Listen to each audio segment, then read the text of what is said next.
because of the pushback of the public and some bad drafting of the law, so they screwed up the actual implementation. But the pushback. So can I just start with saying thank you, right? This is what is needed.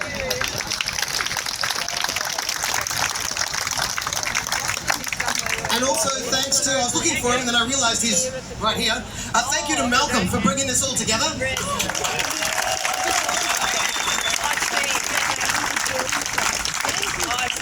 And when the Australia card was defeated, it was a broad coalition. It was a lot of people from a lot of different backgrounds. So I also want to thank Malcolm and his team for going out of their way to include people not just from one nation. If this was a one nation only movement, we would not be able to stop it. We have to bring people together, and Malcolm went out of his way to make sure he did that, and so I really appreciate that, and thank you again, Malcolm.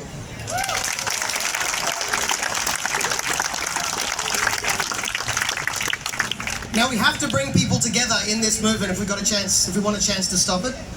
And that means, to some degree, we need to understand how they're thinking and speak their language. Have you guys spoken to anyone else about this who perhaps don't share our skepticism of government? And the argument goes along, this sounds pretty harmless. The government already has our information, we've already got IDs, and this will just make life a little bit easier. Have you heard that? At first blush, there is some sense to that. At first blush, when you first hear it, many of us here will have MyGov. So nearly everyone has a MyGov. Many of you will have a MyGov ID. Not the same thing. Ridiculously similar language. Not the same thing. But many of us will have driver's license. Many of us are used to showing them. Passports, birth certificates. So we need to respond to that, and we need to be able to respond to it in a way where we don't just tell the person, oh, you're an idiot. That doesn't convince people. Because yeah, I understand what you're saying there. That makes sense, but... And there's a bunch of things you can follow on from that. There is just the privacy concerns. There is the centralizing all the data to make it easier for one good hacker to get all the information. You guys know these arguments. I want to dwell on a different one. It's the one that comes immediately to mind to me as an economist. And this is the issue of, not that it's a new ID. This isn't a new ID. This is an amalgam of your old IDs into one place. One central concentrated portal for access. To my mind, the key part of this discussion is not the ID, it's the access. Because you're going to use this new ID. It's going to be the central concentrated ID that is used everywhere. And it's not a new ID, because it's still based on your driver's license. It's based on your passport. Those are your underlying IDs. It just bundles them together. And the key innovation here is we're creating a new access point. Access to what? Access to most of the services you'll ever use in your life. To start with, it already exists, and to start with, it's access to government services. And quite frankly, if that's where they stopped, I probably wouldn't bother coming here and talking to you and getting this upset. But that's not where it stops. They've written it in the laws. That's the first step. The second step is its access to all state government services. I'm getting more worried already. And the third step is its access to private sector services. And they start by just saying, that means banking, that means utilities, that means rental contracts. Doesn't have to stop there. Anything you can access online, spoiler, that's everything. At some point, once you've got a centralized, concentrated access point, they say it's voluntary, but it won't really be long-term. Once that is your one access point, that creates a lot of power in the hands of whoever controls that access point. Right, the worst case scenario is they start turning off your access, but it doesn't actually have to get that far for it to also already cause problems. And then the response you'll get, because we have to factor in how other people think, they'll say, well, wait a second, how likely is it to go that far? We can give them this power, and we could bask in the convenience that it gives us, but surely there's ways we can stop the system getting carried away and overtaking too many parts of our life. And to that, I think there are, again, you could say, look, I can understand that, reasonable thing to say, but here's a few things to keep in mind. In nearly all examples we have in history, government growth is a one-way ratchet. Some crisis comes along, we get 10 new laws. The crisis abates, we repeal 2 of them. Some new drama comes along, we get 5 new laws. And then, a Liberal Party comes in and repeals 1 of them. It's a one-way ratchet. And we see this everywhere. Income tax was a temporary government measure. Didn't you guys hear? World War II is on. World War II, so the federal government had to centralise the income tax for World War II. Don't worry, it's temporary, we'll get rid of it afterwards. What happened there? The ASIO Act, the Australian version of the Patriot Act, came in after 9/11. 9/11 is long gone now. We are still living with the consequences of centralising more and more power in Canberra. More and more power with bureaucrats and politicians. So that's the history. We've got that to look at. But we've got one better. This is a wonderful quote I stumbled across the other day. The Australian card, that was 40 years ago. 40 years ago, I hesitate to say, perhaps the political discussion was more honest. Because they said the quiet part out loud. I think today's advocates of the digital ID might be politically smart enough not to admit this. But check out this quote coming from the Health Insurance Commission. They're the ones pushing the Australia card.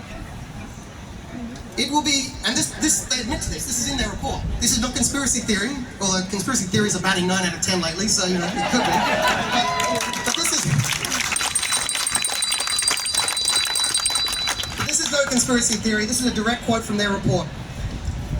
It will be important to minimise any adverse public reaction to the system.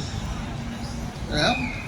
One possibility would be to use a staged approach for implementation, whereby only the less sensitive data are held in the system initially, with a facility to input additional data at a later stage when the public starts accepting it. They admitted it. Fabianism. Finding this quote, by the way, was one of the things that turned the debate 40 years ago. People started pointing to this and saying, wait a second.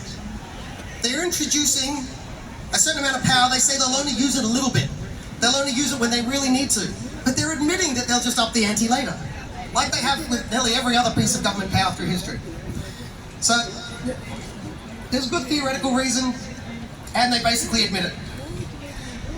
It's going to become the digital ID.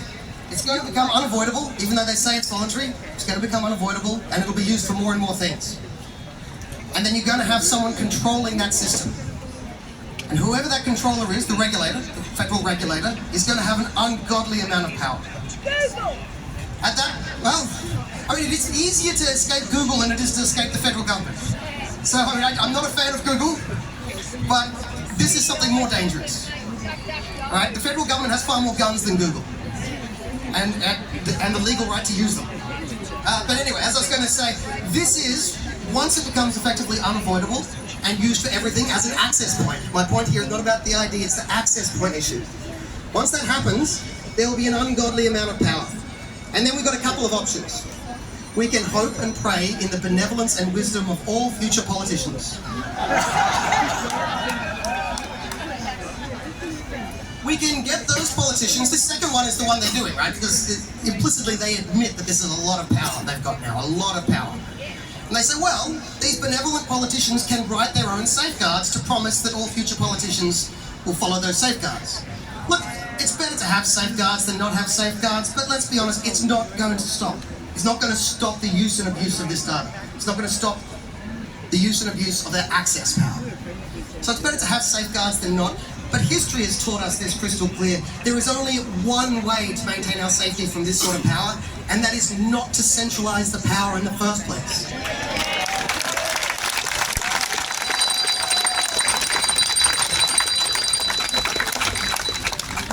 Once you have centralised and consolidated this much power, it will be used. Justice Kirby, 40 years ago, not normally seen as a conservative or right-wing agitator. He was a part of the left-wing civil libertarian pushback against the Australia card, and we need that today. It was very embarrassing what the Greens had become, but we need left-wing civil libertarians against this.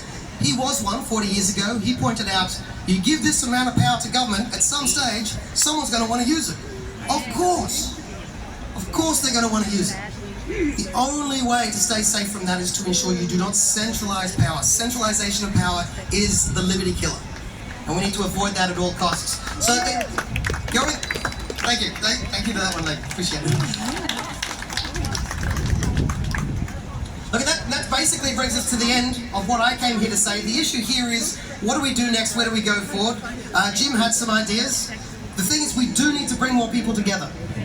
We need to bring people together that wouldn't instinctively think of coming to this rally yet. We need to bring people into this movement who might not agree with us on other issues. I heard some of the other speakers talking about other issues. I agreed with everything they had to say. Not every civil libertarian or Liberal Party hack is going to agree with every single thing, but we need to bring them in. We need to talk to our neighbours, our open-minded people who might not be one of us yet, and we need to make them aware this access point is truly dangerous.